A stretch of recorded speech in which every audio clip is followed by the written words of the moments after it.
আসসালামু আলাইকুম। অষ্টম শ্রেণীর শিক্ষার্থীরা, আশা করি আপনারা সবাই ভালো আছেন।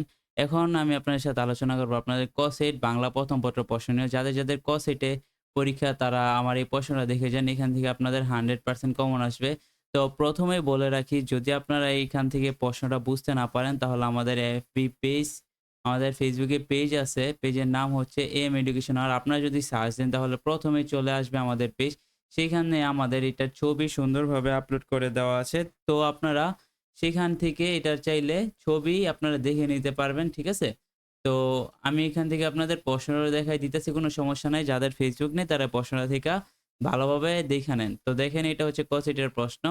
তো ১ম এ হচ্ছে বাদল সাহেব ডায়াবেটিসের রোগী এখান থেকে আসে। তো আমি ভিডিওটা বেশি লম্বা করব না, বেশি বড়ও করব না। আপনার জন্য আমি ছোটখাটোভাবে ভিডিওটা দেখাই দিতেছি। তো এটা হচ্ছে ১ নাম্বার, আপনারা ভালোভাবে দেখে নেন। এই যে এটা হচ্ছে ২ নাম্বার প্রশ্ন। তো আপনারা যারা বুঝতেছেন না তারা স্ক্রিনশট নিয়ে নেন অথবা আমাদের Facebook পেজে চলে যান, সেখানেই এ এটা সুন্দরভাবে আপলোড দেওয়া আছে। এ হচ্ছে ৩ নাম্বার প্রশ্ন। তো আপনারা দেখতেই পাচ্ছেন ৩ নাম্বার কোয়েশ্চেন। তারপর আসেন ৪ নাম্বার, এই যে এটা হচ্ছে ৪ নাম্বার। ওকে, দেন আমরা নিচে চলে যাই। এ হচ্ছে ৫ নাম্বার। ৫ নাম্বার যে কোয়েশ্চেনটা, এটা হয়তো একটু বোঝা যাচ্ছে না, তো আমি আপনাদের পইড়া দেই।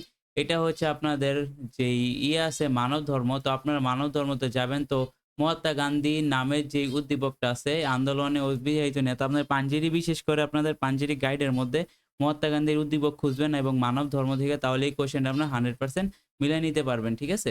তো তারপর দেখে নিই হচ্ছে ৬ নাম্বার। ৬ নাম্বার হচ্ছে বঙ্গভূমির প্রতি। আর এখানে হচ্ছে আহ মণিমুক্তা হোম স্বদেশের প্রিয় প্রেম। ঠিক আছে? তো এইটা আপনারা বঙ্গভূমির প্রতি যেই কবিতাটা আছে সেটার মধ্যে গেলে এক্সট্রা যেই ইগুলো আছে ওইগুলোর মধ্যে গেলে আপনি এটা মিলাইতে পারবেন। তো ৭ নাম্বার দেখতে পাচ্ছেন, এ হচ্ছে ৮ নাম্বার। তারপর দেখেন আনন্দ পাঠ। আনন্দ পাঠের পরে কাকতাড়ুয়া কি বুঝিয়ে লেখক কুসংস্কারের প্রতি বিশ্বাস কখনো ভালো ফল বয়ে আনতে পারে না। কথাটি কাকতাড়ুয়া গল্পের আলোকে বিশ্লেষণ করো।